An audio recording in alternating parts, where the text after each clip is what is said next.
Estava tudo rolando quando a jovem blogueira de aventuras foi procurar canais escondidos nos Everglades da Flórida, mas nunca mais voltou à terra firme. Procurou por 12 meses, mas não conseguiu encontrá-la. Era como se o pântano a tivesse engolido.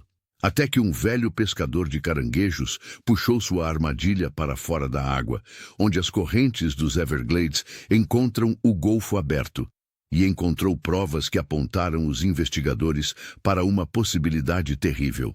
Earl Tompkins pescava nesses mares da costa do Golfo da Flórida havia 37 anos. Enquanto fisgava a linha da boia, suas mãos se moviam suavemente, fruto de anos de prática. O sol da manhã era tão brilhante que fazia a água parecer uma folha de ouro triturado.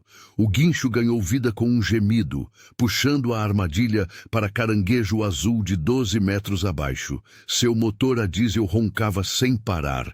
Ele disse em voz baixa, pesado hoje, semicerrando os olhos por causa do sol. Quando os preços do caranguejo estavam altos nesta temporada, cada quilo contava. Um bom peso geralmente significava uma boa captura.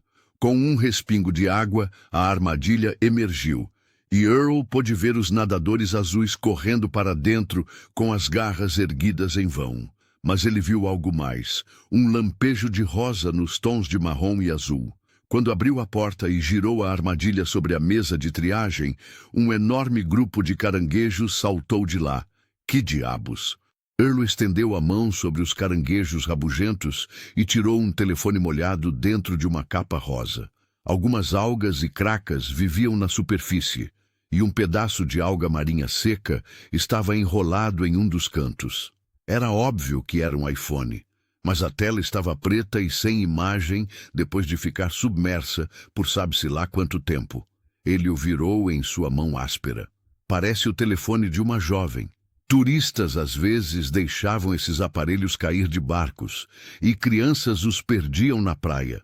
A vegetação marinha, por outro lado, indicava que este estava lá embaixo há algum tempo. A armadilha estava em mar aberto, a 13 quilômetros da terra. Havia 2 semanas. Earl desligou o telefone e terminou de limpar a captura, mas a coisa continuava voltando à sua mente. Ele sempre se sentia desconfortável quando encontrava objetos pessoais. O oceano gostava de guardar segredos até estar pronto para compartilhá-los. Ao longo dos anos, ele encontrou muita coisa, como equipamentos de pesca, relógios e óculos de sol. Certa vez, até deu uma aliança de casamento à guarda costeira. Earl já tinha se decidido quando chegou ao cais da marina de Goodland. Ele levaria o caso ao gabinete do xerife. Eles decidiriam o que fazer com ele. 1 hora depois, Earl entregou o telefone coberto de cracas no balcão de provas de Westfall. Ele achou que fosse apenas mais um pedaço de lixo marinho. Não tinha como imaginar que o aparelho molhado quebraria em breve 1 ano de silêncio. Quando o telefone de Grant Westfall tocou, ele estava olhando plantas de construção em seu escritório em casa. O escritório do xerife do condado de Collier apareceu no identificador de chamadas e ele parou para atender o telefone. Ligações policiais inesperadas nunca traziam boas notícias. Aqui é a detetive Patricia Chen, do escritório do xerife do condado de Collier. Meu nome é Sr. Westfall. Você é o pai da Keira Westfall. Os planos na mesa do Grant ficaram confusos e ele sentiu um nó na garganta. Eu sou o pai dela. Aconteceu alguma coisa? Sr. Westfall, encontramos algumas coisas que podem pertencer à sua filha. Você está livre esta tarde para vir ao nosso escritório? Imóveis? De que tipo? O homem chamado Grant já estava de pé e pegando as chaves. Um pescador profissional encontrou um celular. O número de série corresponde ao do aparelho que sua filha registrou. Acho que ela não é vista nem ouvida há cerca de 1 ano.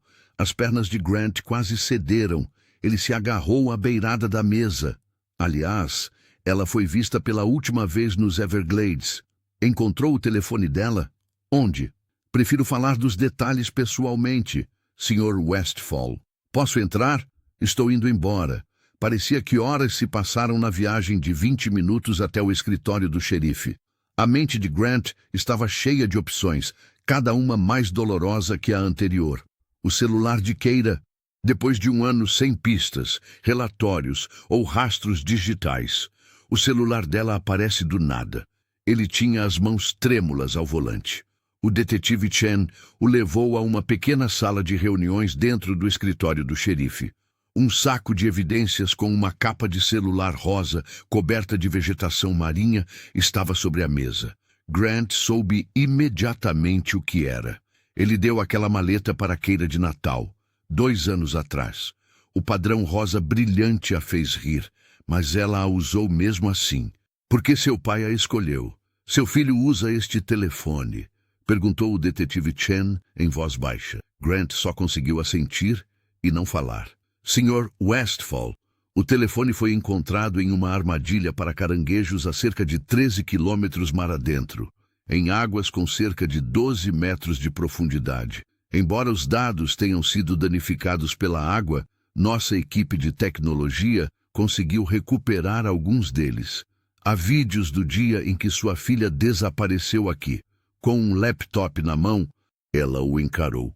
Estas são as últimas músicas. Devo avisar que pode ser difícil assisti-las. Grant viu o rosto da filha na tela. Era vivo e cheio de cores. Enquanto ela falava para o vídeo, ela estava em seu caiaque, o sol do fim da tarde brilhando em seus cabelos loiros. Sua voz estava animada e clara. Ei, caçadores de emoções, estou aqui neste canal remoto incrível que as pessoas da loja de iscas me falaram. Disseram que é aqui que os grandes tarpões se escondem, longe de todos os turistas. Você está brincando comigo? Às 16h47, o registro de tempo mostrava que faltava menos de 1 hora para ela encontrar Jenna na lancha. Grant observou sua filha remando pelo rio ladeado por manguezais enquanto tirava fotos da natureza intocada com sua câmera. Assim como Jenna disse aos policiais, ela estava sozinha. Enquanto sua melhor amiga saiu cedo para um jantar em família, Keira foi buscar mais vídeos para sua conta no YouTube. O detetive Chen apontou para um mapa e disse: "É aqui que os dados do GPS indicam que está." O mapa mostrava um local remoto nas profundezas das 10.000 ilhas. O último local registrado pelo celular foi antes de escurecer. Nossas unidades de patrulha marítima afirmam que, com o tempo, as correntes daquela área podem levar o lixo para águas abertas. Grant olhou os números no mapa e tentou se lembrar deles. Depois de 1 ano de buscas, pagamento de investigadores particulares e noites sem dormir, ele finalmente encontrou o local exato onde sua filha foi vista pela última vez. Grant perguntou com a voz rouca: "E agora?" "A guarda da marinha e eu trabalharemos juntos para vasculhar a área novamente, mas desta vez, depois de tanto tempo."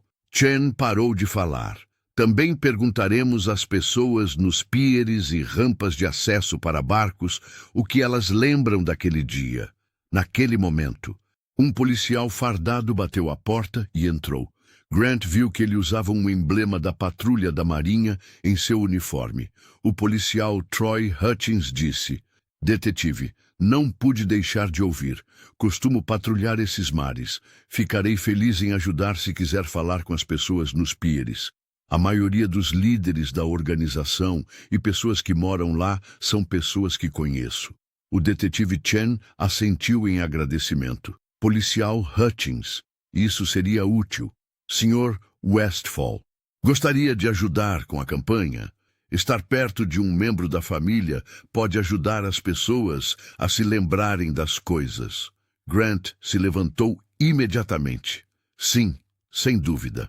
"Quando começamos?" O policial Hutchins olhou para o relógio. "Se quiser, posso levar o Sr. Westphal para a marina de Chokolosky. É o local de lançamento mais próximo de onde a filha dele estava gravando os vídeos. Era ali que a maioria dos barcos que iam para aquela área remota começava sua jornada." Enquanto Grant acompanhava o policial Hutchins para fora do prédio, ele segurava um papel com os números do GPS. Sua filha estivera naquele canal distante. animada com um local secreto de pesca que os vizinhos lhe haviam contado. Depois disso, nada. A 13 quilômetros da costa, o celular dela foi parar a 12 metros de profundidade no oceano. Não fazia sentido, mas ele tinha uma pista pela primeira vez em um ano. Um lugar para revisitar. Ele não ia desperdiçá-lo. O policial Hutchins levou Grant em sua viatura da patrulha da Marinha enquanto seguiam para o sul pela Rota 29, em direção a Chokoloskee. Havia uma pequena estrada ao lado de manguezais, e o sol quente da tarde fazia o asfalto brilhar.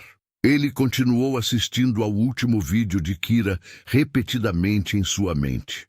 O jeito como ela sorria para a câmera demonstrava o quanto estava animada com o local secreto de pesca. Grant interrompeu a pausa dizendo: "Obrigado por dedicar seu tempo para fazer isso." Hutchins olhou com o que parecia ser verdadeira pena. "Não se preocupe. Meu filho tem mais ou menos a mesma idade que o seu.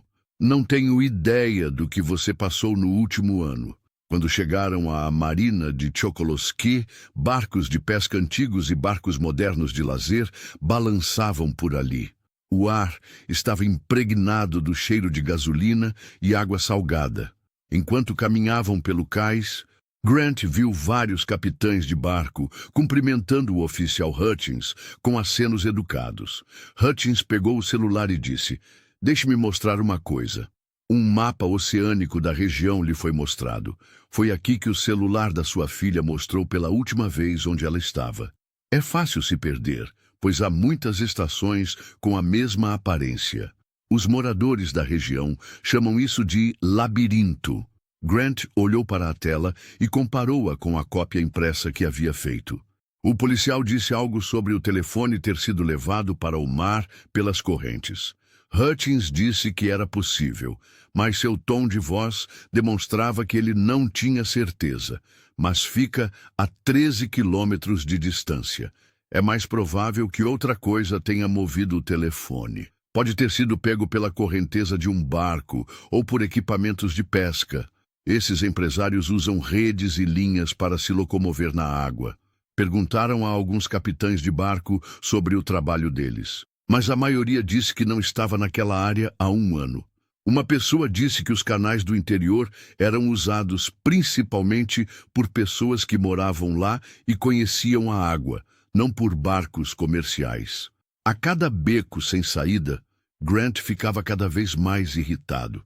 Hutchins então parou de repente e cobriu os olhos com as mãos para se proteger do sol. Que se dane, Wade. Wade Corbin. Um homem de pouco mais de 50 anos levantou os olhos enquanto trabalhava no motor de um barco. Era magro e queimado de sol, e tatuagens desbotadas cobriam seus pulsos. Ao se aproximar, limpou as mãos em um pano. Grant viu que o nome do barco estava pintado na parte de trás. Corbin sorriu e disse: "Segunda chance, Troy." Fuzileiros navais num domingo? Não imaginava que isso fosse acontecer. Hutchins apontou para Grant e disse: "Estou aqui por um motivo diferente." "Olá, Wade. Meu nome é Grant Westfall. Há cerca de um ano, a filha dele desapareceu na floresta." Wade: "Aqui, Grant, é um dos capitães mais experientes nessas áreas. Ele pesca nas 10.000 ilhas há cerca de 20 anos. 23, Corbin disse que estava certo. Ele estendeu a mão suja de graxa para Grant. "Sinto muito pela sua filha, senhor. Às vezes, esses mares são agitados." Hutchins pegou o celular mais uma vez. "Wade, olha esses números. Parece familiar?" Corbin olhou para a tela com uma sobrancelha erguida. "Isso fica bem lá no fundo do túnel. Mal localizado. Se você conseguir encontrar, a pescaria está boa, mas a maioria das pessoas não vai tão longe." Ele parecia genuinamente interessado em Grant, enquanto o observava. Sua filha era pescadora. Grant chamava isso de blog. Ela tinha uma página no YouTube sobre coisas divertidas para fazer ao ar livre na Flórida.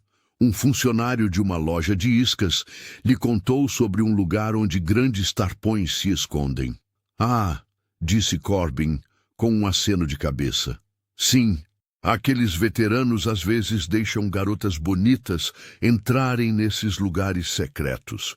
Então eles sabem que estou tentando impressioná-los. Ele pareceu pensar em algo durante a pausa. Você disse que o telefone dela acabou de tocar? Grant falou sobre o que o caçador de caranguejos encontrou. Enquanto falava, viu Corbin e Hutchins trocarem olhares rápidos, mas não conseguiu entender o que queriam dizer. Corbin repetiu lentamente. A 8 milhas da costa, em uma armadilha para caranguejos. Interessante. É engraçado como as correntes voltaram por esses caminhos, principalmente na primavera. Coisas foram sugadas do interior para o Golfo. Certa vez, encontrei um remo de barco a 25 quilômetros de onde o dono o havia perdido. Foi isso que você acredita ter acontecido? Grant estava ansioso para perguntar. Correntes de água puxaram o telefone. Corbin apenas deu de ombros. É a única coisa que faz sentido. A menos que você tire o ponto. Ele parou de falar e balançou a cabeça. A menos que o quê? Nada. Só estou dizendo o que estou pensando. Corbin parecia ter se decidido. Preste atenção, Sr. Westphal. Sinto muito por você. Sinto mesmo. E agora?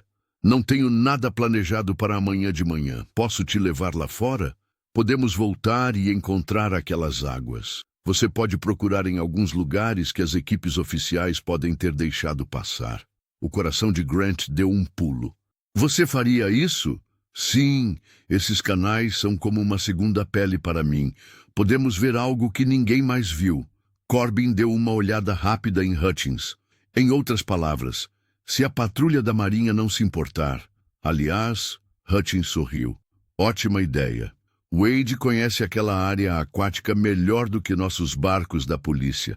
Ele é o único que pode te ajudar a entender o que pode ter acontecido lá fora. Eles combinaram de se encontrar na manhã seguinte, às 7. Corbin não aceitou dinheiro algum, pois achava que era o mínimo que podia fazer por outro pai. Enquanto Grant caminhava de volta para o carro de Hutchins, ele tinha sentimentos mistos de esperança e medo. Finalmente, alguém que sabia o lugar exato onde Kira havia desaparecido.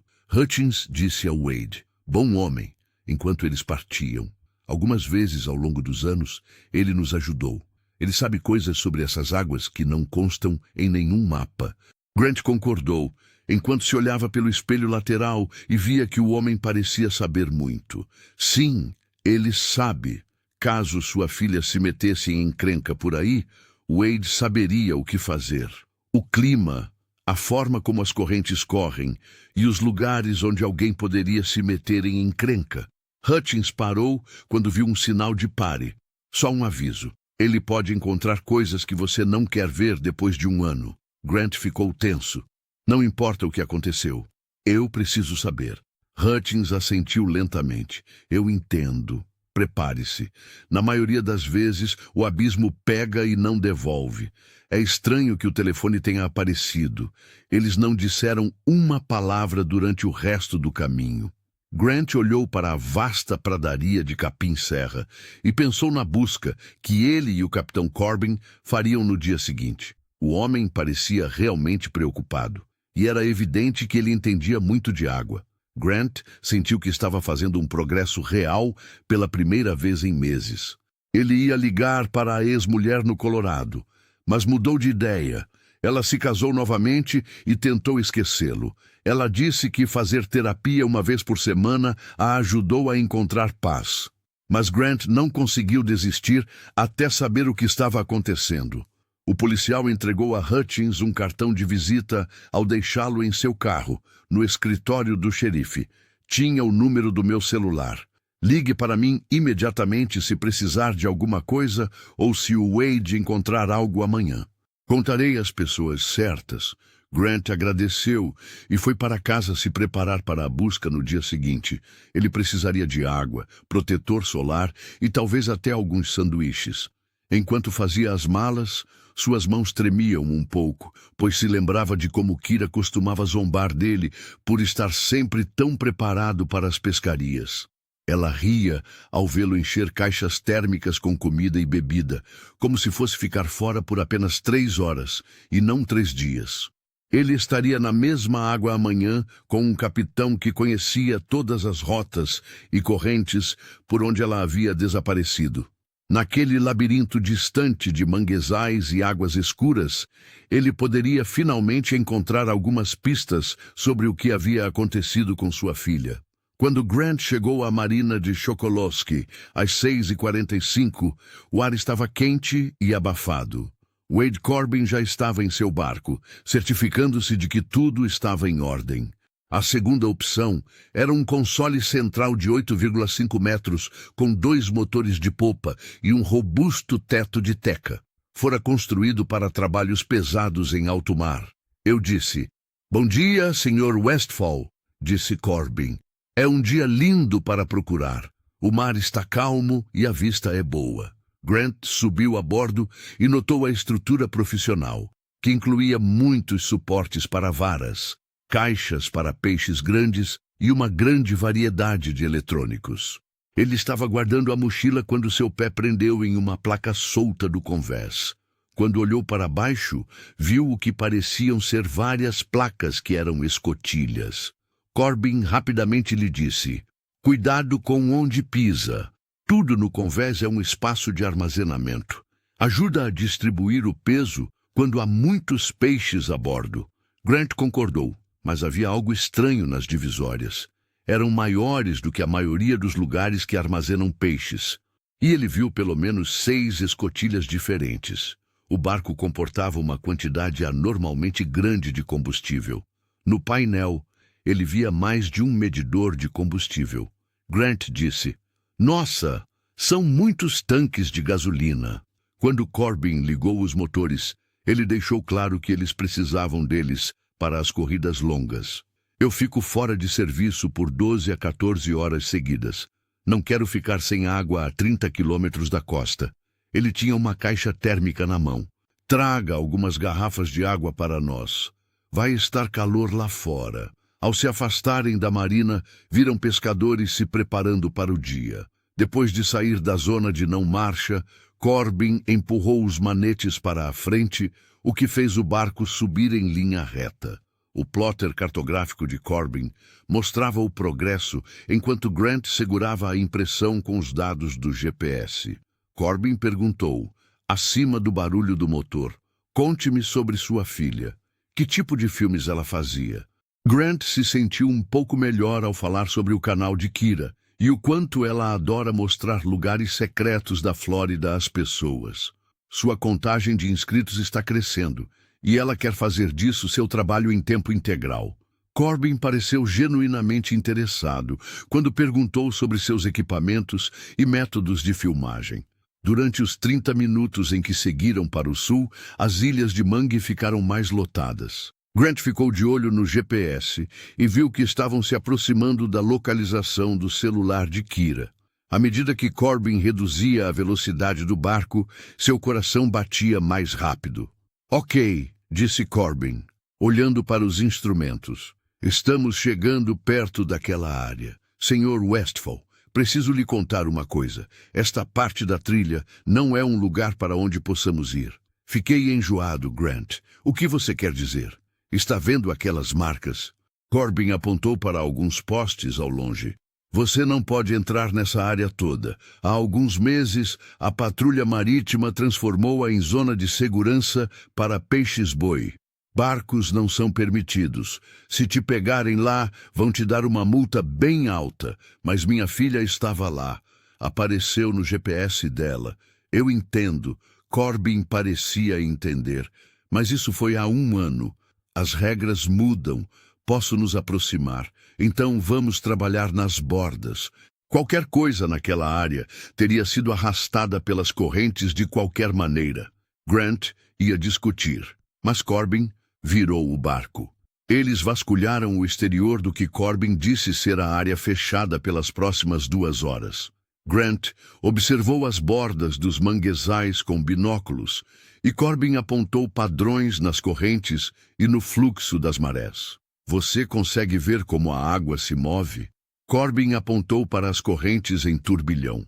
"É assim que as coisas que entram na água por esses caminhos são puxadas para fora. Provavelmente foi assim que o celular da sua filha caiu no Golfo. Ao meio-dia, Corbin disse que precisavam de combustível. Há um cais a uns 15 minutos de distância. Vocês podem almoçar conosco, se quiserem. Havia um pequeno posto de abastecimento próximo ao posto de abastecimento que Grant nunca tinha visto antes. Enquanto Corbin abastecia seus tanques, Grant percebeu que, apesar de ter viajado por horas, havia usado apenas cerca de um quarto do combustível.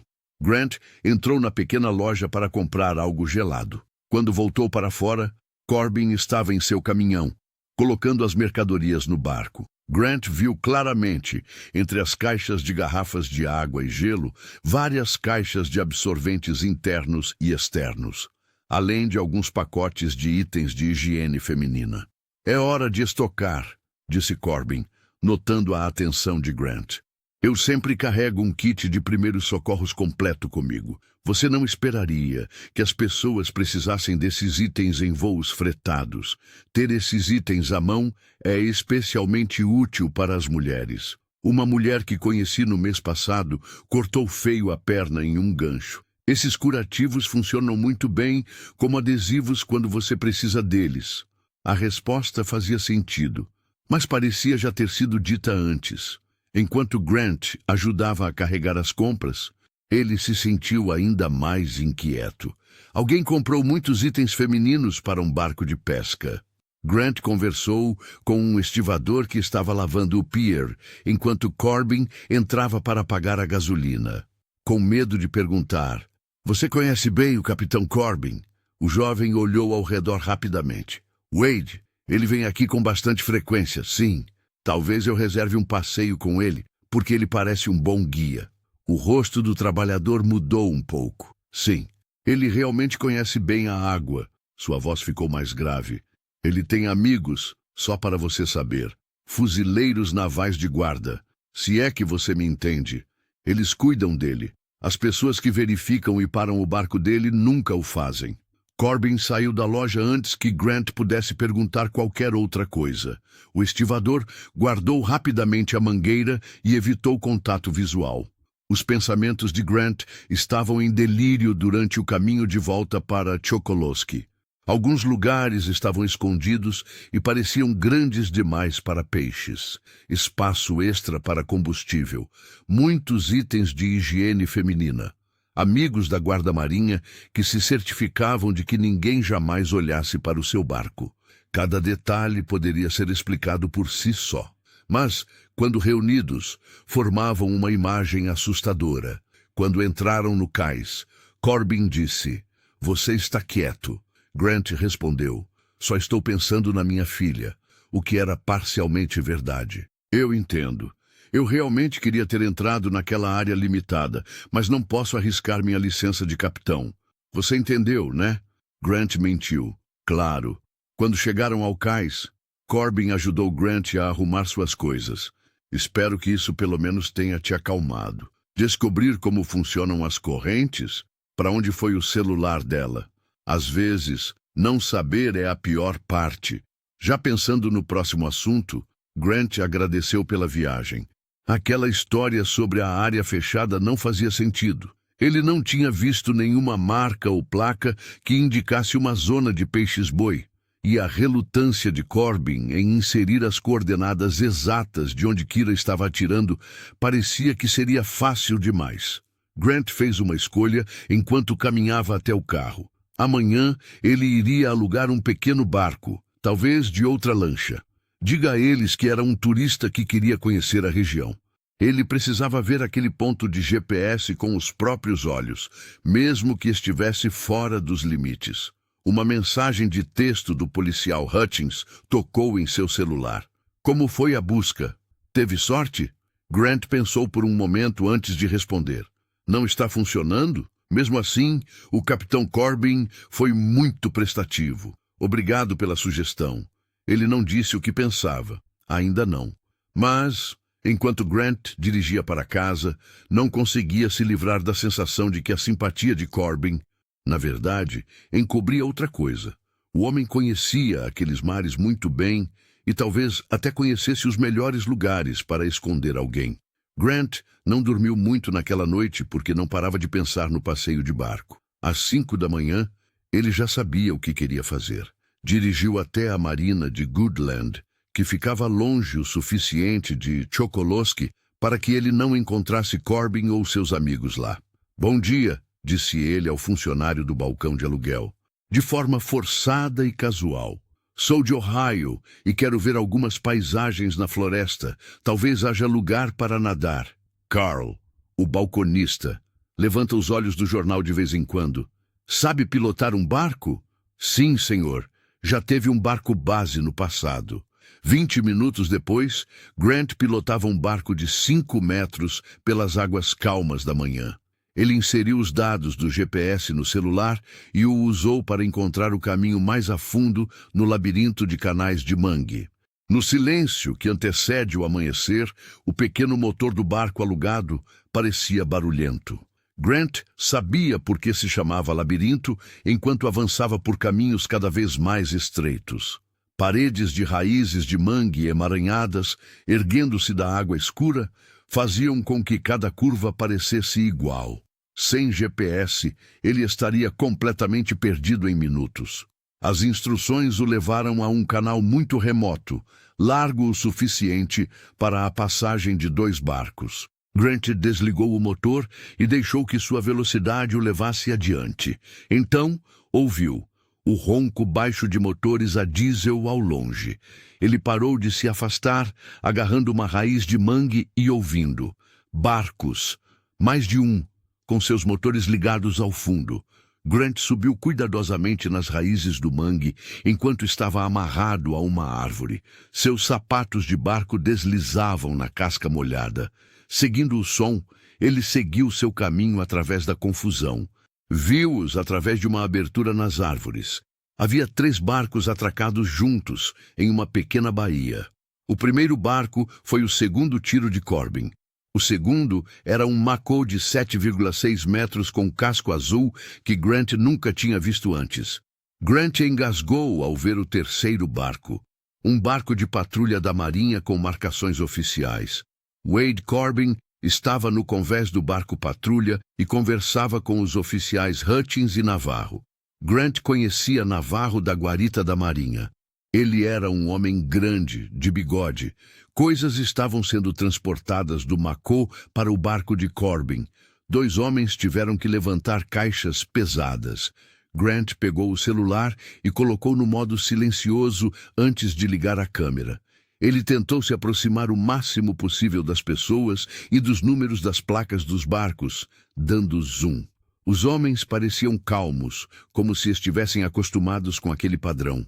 Hutchins falava, e sua voz podia ser ouvida do outro lado da água. Ele disse que o próximo carregamento de Cuba seria na 5ª à noite. Mesmo lugar para pegar. Corbin disse, "O tempo parece bom. Desta vez, quantos? 12, talvez 15, muitas famílias. Até as crianças." As mãos de Grant tremiam enquanto ele gravava. Tráfico de pessoas. Eles falavam em trazer pessoas clandestinamente. Navarro pôs a língua na água. Agora que o governo está sob muita pressão, a segurança interna está verificando as docas. "É por isso que damos a vocês 30%, disse Corbin com um sorriso frio. Para evitar que sentissem o cheiro de outra coisa, Navarro olhou para Hutchins e disse, "Falando em calor, e aquele caso diferente, do ano passado, talvez seja a hora de limpar." "Não." A voz do Corbin ficou rouca. "A decisão é minha, não sua." Grant continuou gravando, mesmo com as mãos tremendo. "O que aconteceu no ano passado, mais ou menos na época em que Kira desapareceu." Hutchins disse, "Seu pau vai nos prender. Deveria ter feito a coisa certa desde o início. Não se pode perguntar nada ao Golfo." Corbin disse, "Já passamos por isso antes. Qualquer órgão governamental teria sido derrubado por uma decisão errada. Do jeito que as coisas estão agora, funciona." "Funciona mesmo? Será que o velho dela está sentindo cheiro de alguma coisa? O telefone está tocando?" Navarro colocou a língua na água. "Ele não vai encontrar nada. Mostrei-lhe tudo." menos o que era importante. Ele engoliu a história da zona limitada. A voz de Corbin tinha um tom sombrio de satisfação. Há algumas coisas que valem a pena arriscar. O prédio é seguro o suficiente. Grant teve que se forçar a continuar gravando, mesmo ficando cada vez mais irritado. Eles pegaram Kira. Ficaram com ela por 1 ano. O telefone na armadilha para caranguejos? Foi um erro? Ou ela tinha encontrado um jeito de colocá-lo na água? Depois da coleta na quinta-feira à noite, disse Hutchins, deveríamos levar o próximo grupo para o prédio. À meia-noite, a Rota 41 deve estar livre. Concordo. A parte de armazenamento estará pronta em breve. Corbin começou a tirar as amarras dos barcos. As mesmas regras de sempre se aplicam. Da estrada não se vê nenhuma luz. Também vou cuidar do outro problema. Grant já tinha ouvido o suficiente. Ele se afastou lentamente, mas seu pé escorregou no musgo molhado. Um estalo alto veio do peso dele em um galho. O que isso significava? Ele levou a mão à arma. Corbin disse que provavelmente era um esquilo, mas ainda estava olhando para os manguezais. Muitos animais aqui atrás. Grant parou de se mexer e se encostou em um tronco grosso de árvore. Tinha certeza de que eles conseguiam ouvir seu coração batendo tão rápido. Depois de muito tempo, ele ouviu motores ligando. Hutchins disse, vou dar uma olhada. Vocês dois vão embora. Não queremos ficar aqui por muito tempo. Grant voltou lentamente para o seu barco depois que os sons dos motores se dissiparam em diferentes direções. Ao tirar a linha, suas mãos tremiam. A máquina de processamento que foi desligada na Rota 41. Quinta-feira à noite. A filha dele estava lá o tempo todo. Ele ligou o motor e voltou para Goodland, esforçando-se para manter a velocidade normal. Tudo passava pela sua cabeça como uma corrida. Aquele outro evento do ano passado? Eles estavam escondendo de você algo que tinha a ver com o desaparecimento de Kira. O prédio na Rota 41. Quinta-feira à noite. Seja lá o que estivessem tentando manter seguro, Corbin parecia se importar. Grant sentiu um nó no estômago quando disse, algumas coisas valem o risco. Tudo ficou claro por causa da operação antidrogas. Existem compartimentos secretos. A gasolina extra é necessária para viagens longas a Cuba, a segurança da patrulha da Marinha. Mas havia algo mais. Algo do ano passado que Corbin não quis limpar, mesmo com a ordem do sócio. Algo naquele prédio era tão importante que eles estavam dispostos a arriscar todo o negócio por isso. Grant olhou para o celular. O filme estava lá. Era trêmulo, mas ainda assim fácil de ver. Vozes, rostos e números de barcos. Prova de troca de pessoas. Mas também há indícios de algo mais. Algo relacionado ao desaparecimento de Kira. Grant tomou uma decisão enquanto entrava na marina de Goodland. Em Miami, ele tinha família. Blake, seu cunhado, trabalhava para a DEA, Departamento de Narcóticos, e para o governo federal. Não na mesma rede que você. Conseguir a ajuda do governo federal levaria tempo, mas pelo menos Blake era confiável. Mas faltavam apenas 3 dias para quinta-feira. Ele poderia perder a chance de descobrir o que realmente aconteceu com Kira se resolvessem o outro problema e resolvessem as pendências do ano passado. Grant atracou o barco alugado. Ele já estava fazendo planos. Ao longo da Rota 41, ele sabia onde ficavam as antigas peixarias. Complexos que estavam vazios desde que o negócio da pesca profissional cresceu. Ele os examinava cuidadosamente.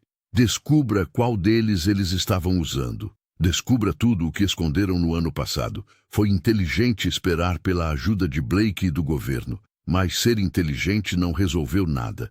A inteligência o impediu de obter respostas por 1 ano. Mesmo tendo confiado nas autoridades e feito tudo corretamente, Grant jamais faria isso de novo. Grant usou diretórios antigos de empresas e imagens de satélite para observar a Rota 41 a tarde toda. Nas décadas de 1970 e 1980, quando a pesca comercial era muito popular, havia muitas fábricas de processamento de pescado na trilha Tamiami que agora estavam vazias. A maioria delas foi demolida, mas 3 prédios ainda estavam de pé a leste do Parque Estadual Collier-Seminole. À medida que a noite se aproximava, ele saiu de carro e anotou cada local. Da estrada, era possível avistar os 2 primeiros. Paredes e telhados caindo aos pedaços faziam com que parecessem lugares nada bons para se esconder. Mas o terceiro ficava a uns 400 metros da rodovia e só era acessível por uma estrada de serviço arborizada. A porta estava bloqueada por uma corrente enferrujada com uma placa desbotada de "Não entre". Grant estacionou em uma área de piquenique à beira da estrada e caminhou pela grama alta para chegar ao prédio pelos fundos. O prédio era maior do que ele imaginava. Tinha um andar principal para processamento, um armazém e algumas construções menores do lado de fora. Ao contrário dos outros, este parecia ter sido bem cuidado. O telhado ainda estava lá, e ele viu que as fechaduras das portas eram mais novas. Grant permaneceu entre as árvores enquanto contornava o exterior. Conseguia ver a luz lá dentro através de uma fresta nas janelas fechadas com tábuas. Era apenas um brilho tênue, mas ele sabia que era falso. Seu coração batia mais rápido. Tinha que ser isso. Ele se sentou atrás de um grupo de palmeiras para ter uma boa visão e começou a observar. O prédio permaneceu em silêncio enquanto a noite caía. Não havia carros nem pessoas se movendo, mas a luz lá dentro nunca se apagava. Alguém estava cuidando daquele lugar. Quando o telefone de Grant tocou, ele estava tirando fotos do prédio, número desconhecido. Ele atendeu mesmo sabendo que não era inteligente. "Como vai?" Houve silêncio por um momento, e então uma respiração ofegante começou. Uma voz sussurrada, áspera e desesperada. "Papai?" Seu coração parou de bater. "Kira! Kira! É você? Diziam que você estava procurando." Ela perdeu a voz e começou a chorar. Sinto muito mesmo. Tentei ligar, mas a linha caiu. Quando Grant tentou retornar, suas mãos tremiam. A ligação já tinha sido desligada. Ele olhou para a máquina de processamento com uma nova sensação de necessidade. Ela estava lá dentro. Lá estava sua filha. Ela estava perto o suficiente para conseguir alcançar um telefone de alguma forma. Ele começou a caminhar em direção ao prédio, mas parou. Seria suicídio entrar sozinho. Ele não tinha ideia de quantas pessoas estavam lá dentro. Não sabia como a ligação tinha sido feita. E aquela ligação? Ela roubou um telefone, certo? Ou deixaram ela ligar? Seria um truque? Grant voltou para o carro e ligou para Blake em Miami imediatamente. "Grant, é quase meia-noite. O que houve?" "Blake, eu a encontrei. Kira está bem. Eles a tiveram o tempo todo." As palavras saíram de uma só vez, enquanto Grant falava sobre tudo. O que o barco encontrou, o esforço para traficar pessoas, o chamado. Blake respirou fundo. "Grant, preste atenção. Não entre sozinho. Uma equipe de ataque pode chegar lá pela manhã. Eles vão transferi-la na quinta-feira à noite. Isso é amanhã. Eu entendo se eles a transferirem. Você não pode ajudá-la se entrar lá e se matar. Me mande tudo o que tiver. O filme. Como encontrá-los. Tudo. Vou pedir todos os favores que eu puder imaginar. Vamos montar uma equipe." Grant concordou relutantemente e passou 1 hora enviando provas para o e-mail particular de Blake. Enquanto dirigia para casa, ficava olhando pelos retrovisores para ver se alguém o observava. O telefone tocou novamente. Desta vez, era um número que ele conhecia. Policial Hutchins. "Olá, Sr. Westphal. Desculpe por ligar tão tarde. Queria perguntar como você está agora que a busca com o Capitão Corbin terminou." Grant apertou o volante com mais força. "Estou bem, juntando tudo. Ótimo. Preste atenção. Alguém disse que te viu hoje à noite na velha rodovia. Você disse que estava tirando fotos de prédios vazios. É verdade?" Grant ficou gelado. Eles sabiam. "Eu não conseguia dormir. Pensei que dar uma volta de carro poderia ajudar. Esse conjunto de casas antigas é interessante. Sou planejador de casas. Isso faz sentido agora." A voz de Hutchins soava amigável, mas Grant percebeu que havia um quê de rispidez. Cuidado aí fora. Há muitos lugares perigosos fora da estrada principal. Acampamentos para pessoas sem teto. Como as drogas funcionam. Se você mexer onde não deve, pode se machucar. Obrigado pelo seu cuidado. E também sobre aquela área limitada que o capitão Corbin mencionou. Aquela perto de onde sua filha desapareceu. Acontece que essas regras serão suspensas amanhã para reparos. Eu ficaria feliz em te levar para dar uma olhada com alguém que conheça bem a região. Talvez ao meio-dia, os pensamentos de Grant estavam acelerados. Um convite ou uma pegadinha? É muita gentileza sua. Vou dar uma olhada na minha agenda e te respondo. Sim, claro. Mas, Sr. Westfall, esta pode ser a única vez que você verá aquele lugar. Ninguém sabe quando a área estará aberta novamente depois de amanhã. A ameaça não estava muito escondida. Venha conosco amanhã, ou nunca mais terá outra chance. Grant conseguiu manter a voz calma. Entendi. Amanhã cedo eu te conto. É isso que você faz. Sr. Westfall, boa noite. Além disso, não se esqueça de que estes mares são perigosos. Muita gente desaparece por aqui. Até quem mora lá há muito tempo. Vá embora. A linha parou de funcionar. Quando Grant entrou na garagem, suas mãos tremiam. Eles sabiam que ele estava quase lá. A ligação de Kira poderia ter sido a maneira de garantir que ele estivesse emocionalmente envolvido e que agiria de forma previsível. Ele entrou cuidadosamente em casa e verificou todos os cômodos. Sentia-se vigiado, mesmo sem nada o incomodando. Olhou para o computador e viu que Blake havia respondido. Montagem da equipe ETA 0800. Não se envolvam antes de chegarmos. Isso é uma ordem. Eram 8 da manhã. No entanto, Hutchins precisava dele ao meio-dia, e eles mudariam de endereço na quinta-feira à noite. A data prevista para o parto estava cada vez mais próxima. Grant andava de um lado para o outro na sala de estar, ouvindo as palavras de Kira repetidamente. Sinto muito mesmo. Porque ela precisava pedir desculpas. O que a obrigaram a fazer? Ele olhou as horas. 2 da manhã. Levaria 6 horas até a equipe de Blake chegar. Ele podia esperar.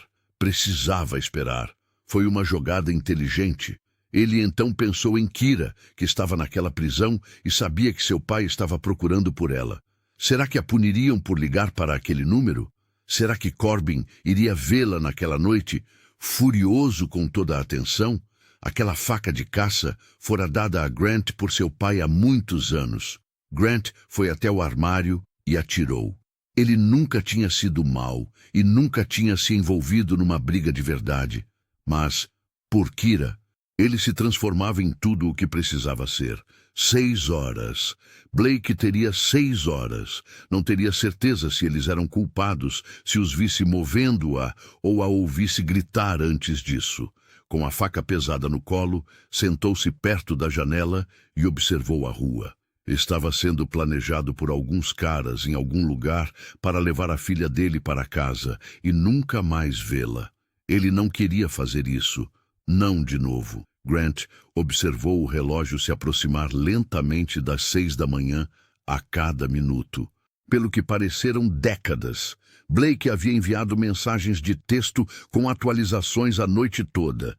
Equipe montada, equipamentos carregados e a caminho de Miami. Faltam apenas 2 horas. Então, o telefone dele tocou.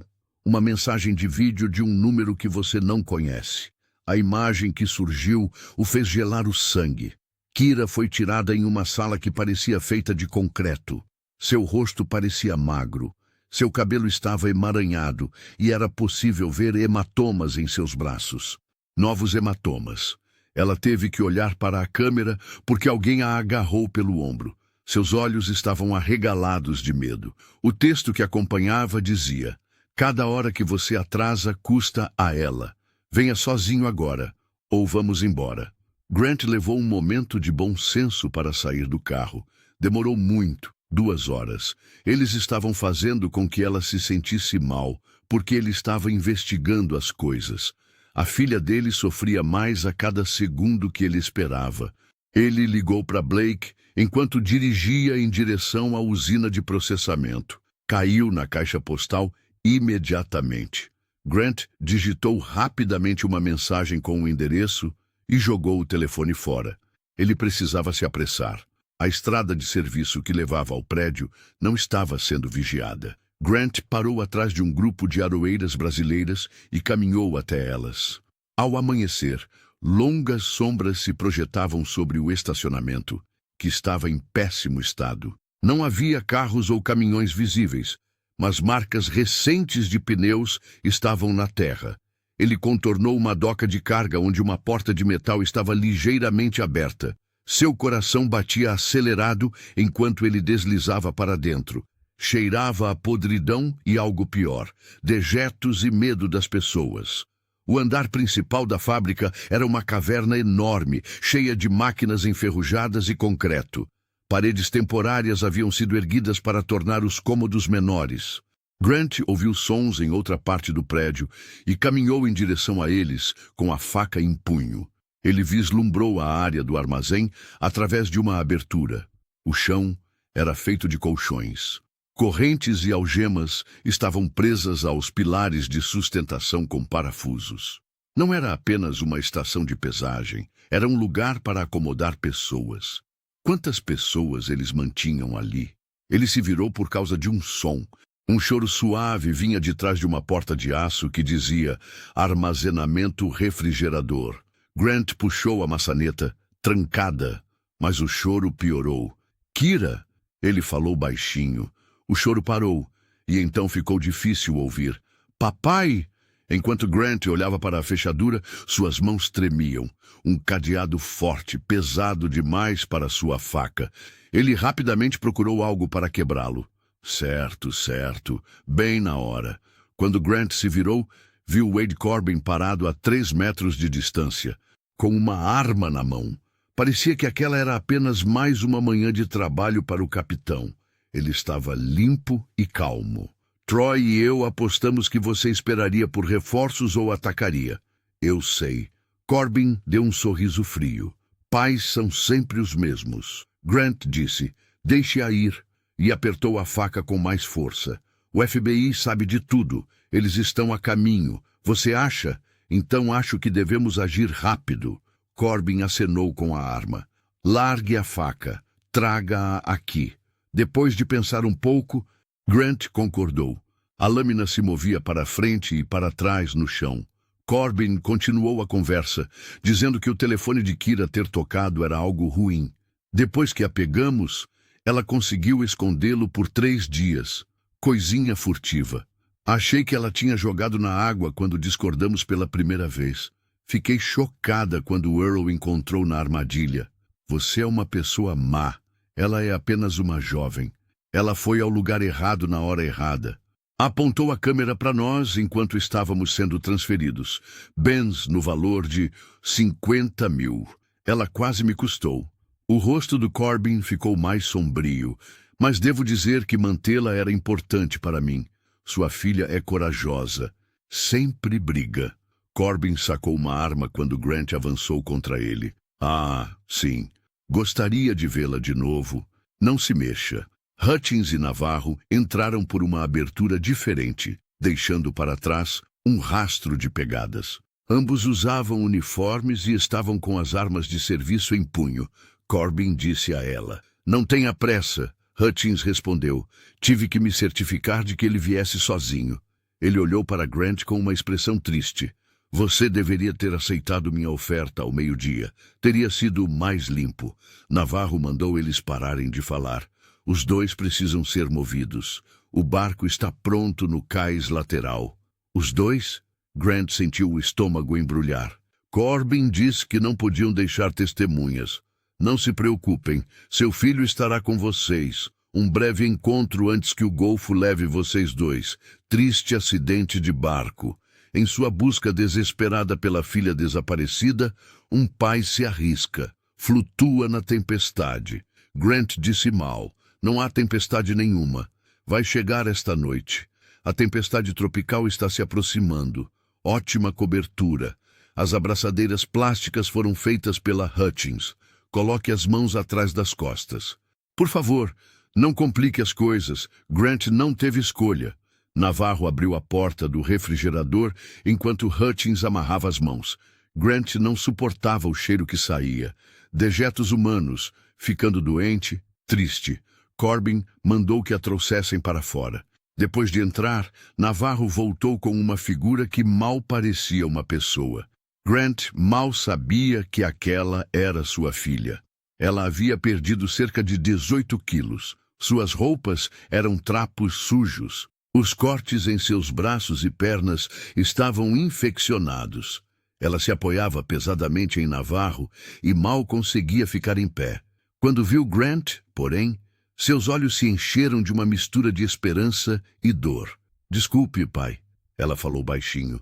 Tentei tomar cuidado. Não queria que me vissem filmando. Você não tem culpa, garoto. Não é culpa sua, de jeito nenhum. O Corbin disse que foi tocante. Coloque-os no barco. Eles serão movidos para além da prateleira. Agora tem o peso certo. Eles foram conduzidos pela área do depósito. Grant viu pelo menos 20 colchões, alguns dos quais ainda continham pertences pessoais. Uma boneca para crianças, roupas para mulheres. Tantas vidas foram perdidas por causa desses caras. Quantas? Perguntou Grant. Com quantas pessoas você já trabalhou aqui? Isso importa? Perguntou Hutchins, recebendo e dando. Muitos cubanos pagam os 30 mil de reais para vir aqui. Nós oferecemos o serviço. Geralmente, tudo corre bem. Até que os escritores se intrometem, disse Navarro. Eles encontraram um cais secreto, com uma lancha rápida à sua espera. Esta lancha foi feita para ir rápido e manter a cobertura. Enquanto arrastavam Grant para bordo, ele viu algo que o fez se sentir melhor. Ele havia guardado o celular no bolso e se esquecido dele. Ainda estava gravando o vídeo que Blake pediu. Mas Hutchins perdeu as esperanças ao ver a protuberância. Olhe nos bolsos dele. O caçador encontrou o telefone e o ergueu. Ele estava anotando. Meu Deus, Wade, ele pode ter enviado. Corbin disse, calma, e pegou o aparelho. Não dá certo aqui. Vamos nos livrar disso com eles. Empurraram Grant para a pequena cabine do barco, onde Kira já estava encolhida. Ela se apertou contra ele imediatamente e tremia. Grant disse, estou aqui. Agora estou aqui. Da janela da cabine, ele observou Corbin ligar os motores. Hutchins e Navarro lançaram as linhas. Eles estariam em alto mar em pouco tempo. Ninguém viu, nada para mostrar. Outro evento terrível no Golfo. Grant tentou arrebentar as braçadeiras de plástico, mas elas eram de uso policial e não conseguiram. Kira tinha dificuldade para respirar ao lado dele, e seu peito tremia. Seu corpo estava quebrado por ter sido mantido em cativeiro por 1 ano, mas ele ainda conseguia ver a lutadora nela quando ela o olhava. Ela sussurrou, pai, quem são as outras meninas? Tem mais. Eu entendo, garota. Entendo. Corbin acelerou os motores, o que fez o barco tremer. Eles estavam indo. A equipe de Blake, a última chance de Grant, só chegaria em pelo menos 1 hora. A essa altura, ele e Kira estariam no fundo do oceano, onde seriam tão pesados que nem os caranguejos conseguiriam encontrá-los. Enquanto se dirigiam para águas abertas, o barco cortava as ondas da manhã. Grant percebeu que o nível da água abaixo deles mudou. A plataforma continental estava afundando no Golfo. Corbin estava ao volante e Hutchins estudava um GPS ao lado. Ele os viu através da janela salobra da cabine. Hutchins gritou por cima do barulho do motor. Falta meia hora até a zona de lançamento. Navarro entrou pela porta da casa para verificar seus prisioneiros. Grant viu que o coldre do policial não estava totalmente fechado e que sua mão estava na arma de serviço. Aqueles caras já tinham feito isso antes. Eles sabiam o que fazer. Ele sentia a respiração de Kira ficando mais ofegante ao seu lado. Sentia a febre dela transbordando da pele enquanto ela se encostava em seu ombro. As doenças que ela contraiu naquele inferno estavam ficando mais fortes. Grant disse ao bebê, fique comigo. Ela respondeu, eu tentei fugir. Fui pego tantas vezes. As correntes, o espaço. Ela estava assustada. Wade vinha a cada poucos dias. Ele dizia que eu era o prêmio dele pelos riscos que ele corria. Grant ficou muito bravo, mas conteve a raiva. Ficar bravo não os ajudaria. Ele precisava pensar no assunto. O barco diminuiu a velocidade. Grant não conseguia ver nada além de água vazia pela janela. Parecia o lugar perfeito para corpos desaparecerem. Certo, tragam-nos para cima, disse Corbin. Navarro pegou Grant e depois agarrou Kira com força. Quando ela gritou de dor, Grant sabia que precisava protegê-la, mesmo com as mãos amarradas. Não toque nela. Ela mal consegue ficar de pé. Navarro lhe deu um tapa casual. Não fale. Foram forçados a ir para o convés, onde Corbin já havia instalado 2 correntes pesadas. Esses são os tipos de blocos de concreto que Hutchins estava conectando às extremidades. Altamente habilidoso. Funcionou bem. Você tem alguma última palavra? Perguntou Corbin com um sorriso irônico. Você quer dizer um ao outro que os ama? Fazer as pazes com Deus? Enquanto Grant olhava para a filha, tentava se lembrar do rosto dela.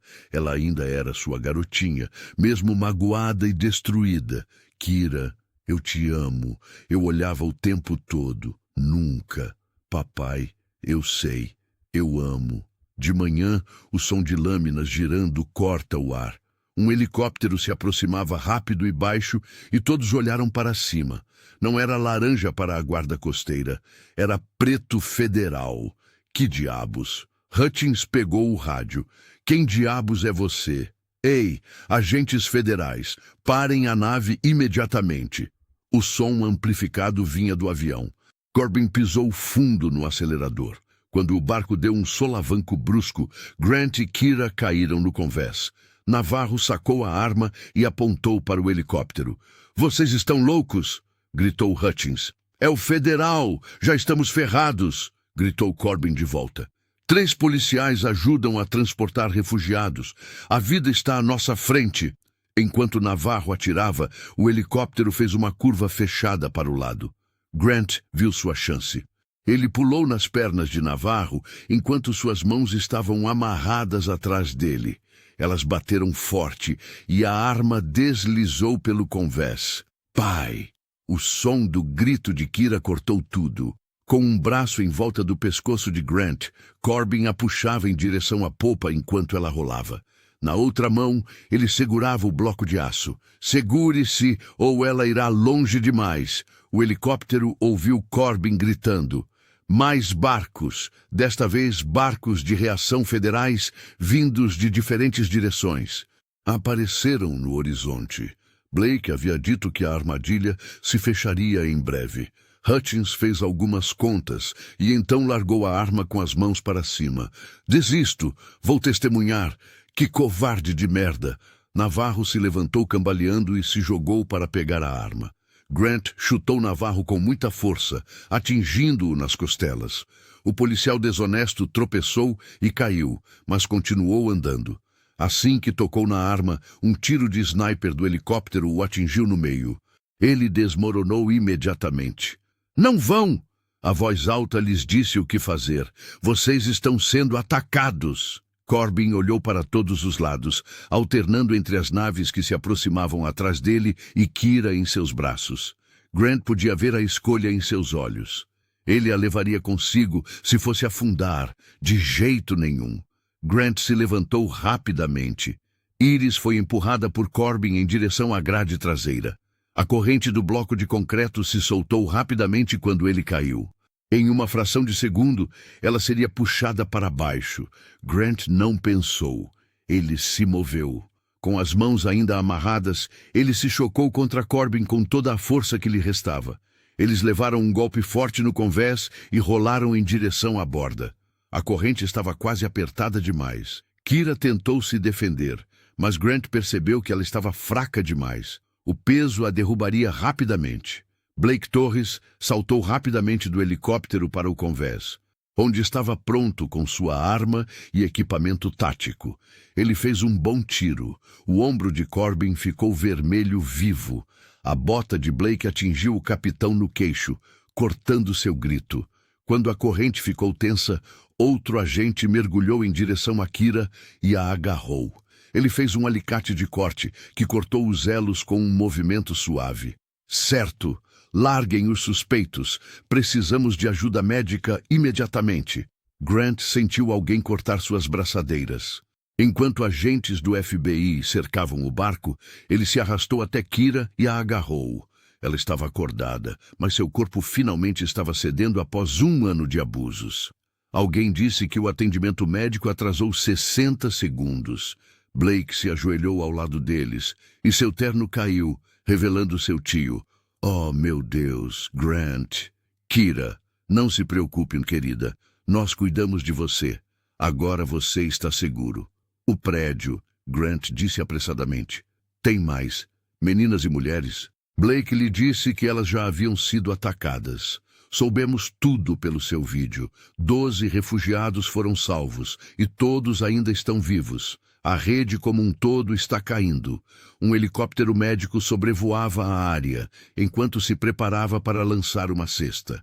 Grant apertou Kira ainda mais forte e pôde senti-la batendo em seu peito. Não forte, mas firme. Ainda viva. Papai? Sua voz era quase um sussurro. Estou aqui, garoto. Estou aqui. Os pesadelos. Disseram que ninguém mais estava olhando. Eu não parei. Não por hoje. Hutchins estava detido pelo FBI e já havia contado tudo o que precisavam saber. Enquanto os médicos trabalhavam no ombro de Corbin, ele se contorcia no convés. Seu regime de terror finalmente havia acabado. A pessoa que tinha a filha de Grant como brinquedo nunca mais tocaria nela. Enquanto a equipe médica preparava Kira para ser levada ao hospital, ela agarrou a mão de Grant com uma força incrível. Implorou, lembrando-se de si mesma como uma garotinha com medo do escuro. Não me deixe, Grant disse. Nunca mais. Eu te sigo aonde quer que você vá. Todos foram levados juntos pela cesta de resgate até o avião médico. Lá embaixo, havia vários agentes do FBI na lancha. As equipes de investigação já estavam anotando tudo. Mais helicópteros se reuniram na praia ao longe. A planta de manuseio, o porto, todos os lugares da investigação desesperada de Grant estavam sendo vasculhados ao mesmo tempo. Blake havia reunido um exército. Grant olhou para o barco, onde quase perdera tudo enquanto subiam rumo ao céu da manhã. Era como um monumento ao que quase aconteceu. As correntes e os blocos de concreto que eram destinados a ele e Kira estavam abandonados no convés. Mas eles ainda estavam vivos. Mesmo tendo passado por um ano terrível, a filha dele resistiu o suficiente para que ele a encontrasse. O pesadelo havia acabado. Ele finalmente podia começar a se curar. O rosto de Kira estava em sombras profundas devido às luzes fluorescentes da UTI do Hospital Comunitário de Naples. Grant não saía de perto dela havia 18 horas, observando seu peito subir e descer lentamente. Ela recebeu antibióticos por via intravenosa para tratar as muitas infecções que a afetavam. A falta de comida havia lhe tirado 20 quilos. A avaliação psicológica demoraria um pouco, mas os danos ao corpo já eram chocantes. Blake Torres entrou silenciosamente com seu distintivo da DEA no cinto. Ela está estável, por enquanto. Grant não tirou os olhos da filha. Os médicos dizem que pode levar meses ou até anos para melhorar. Assim como o pai, ela é forte. Blake sentou-se. Corbin está falando e contando a verdade em sua cama de hospital. Acontece que ele tem mais medo de ser ferido pelo cartel cubano do que de ir para uma prisão federal. Explique. Cerca de 15 a 20 pessoas foram transportadas em cada viagem e 30.000 foram planejadas com antecedência. Corbin, os 2 policiais e seus amigos cubanos receberão R$450.000 cada, 3 anos consecutivos. Grant ficou tenso. Quem é Kira? Não era a hora nem o lugar certo. No momento em que ela remou para dentro daquele canal, eles estavam movendo um barco cheio de refugiados. A câmera dela estava apontada diretamente para eles. Corbin viu a luz vermelha que indicava a gravação. Ele bateu com força no barco dela e a jogou na água. O celular dela caiu do bolso durante a briga, mas ela o pegou antes que ele a colocasse no chão. Bateu nas roupas dela, no celular que se perdeu na água. Blake disse que sim. Ela o escondeu por 3 dias. Mas depois de fotografar o dia todo, a bateria estava quase descarregada. Acabou poucas horas depois que ela o flagrou. Não havia como pedir ajuda. Ela ainda escondia o telefone sem bateria porque achava que ainda poderia ser útil de alguma forma. Quando a levaram para um quarto mais seguro no 3º dia, ela sabia que era agora ou nunca. Durante a mudança, eles conseguiram jogá-lo em um canal de drenagem atrás do prédio. Rastreie os dados de GPS dos seus últimos vídeos. Ela provavelmente fez isso na esperança de que alguém o encontrasse logo. Um riacho fluía ligado ao canal. Com o passar dos meses, o telefone foi levado para o mar. Grant olhou para o cunhado pela primeira vez. Foi por acaso que o pescador o encontrou. Era apenas uma em 1 milhão, mas era o suficiente. O rosto de Blake ficou mais sombrio. Corbin disse que a manteve por motivos próprios. Ele disse que matá-la deixaria o governo muito irritado, mas isso era só uma desculpa. O idiota doente estava batendo nela o tempo todo. Corbin era o elo com Cuba. Então Hutchins e Navarro sabiam, mas não disseram nada. Os 2 homens se viraram ao ouvir um som suave vindo da cama. Os olhos de Kira estavam abertos, mas ela não conseguia se concentrar por causa dos analgésicos que tomava. Pai? Grant teve o cuidado de segurar a mão dela. Estou aqui, querida. Você está bem. Você está no hospital. Quem são elas? As meninas e as mulheres. Blake disse a ela que todas estavam seguras. Todas e cada uma delas. Agora eles estão seguros. As lágrimas brotaram dos olhos de Kira. Tentei ajudá-los, dando-lhes um pouco da minha comida, mas não consegui. Grant disse com firmeza. Você conseguiu. Isso é importante. Você aguentou o suficiente para eu te encontrar. O telefone de Blake tocou. Ele se levantou e olhou. Tanto Corbin quanto Hutchins se declararam culpados de acusações federais em troca de informações sobre seus laços com Cuba. O objetivo deles é conseguir 25 vidas. Se Navarro tivesse sobrevivido, teria sido condenado à morte. Ele colocou a mão no ombro de Grant. Eu cuido da parte legal. Olhe para ela. Grant olhou para o rosto vazio da filha, depois que Blake foi embora. A animada escritora de viagens se fora, e em seu lugar estava alguém que havia passado por coisas inacreditavelmente terríveis. Ela ainda estava viva, no entanto. Todo o resto poderia ser reconstruído. Ele sussurrou. Desculpe pela demora. Os dedos de Kira apertaram um pouco mais os dele. Você me encontrou. Isso é o mais importante. Não importa o que aconteça ou quanto tempo leve, eu nunca mais vou te deixar. Vamos superar isso juntos. O único sorriso que ela conseguiu esboçar foi o primeiro que ele viu. De repente, Grant recostou-se na cadeira, mas suas mãos ainda estavam juntas. Olhei pela janela e vi o sol se pondo sobre a baía. Ele pintava o céu com tons de esperança.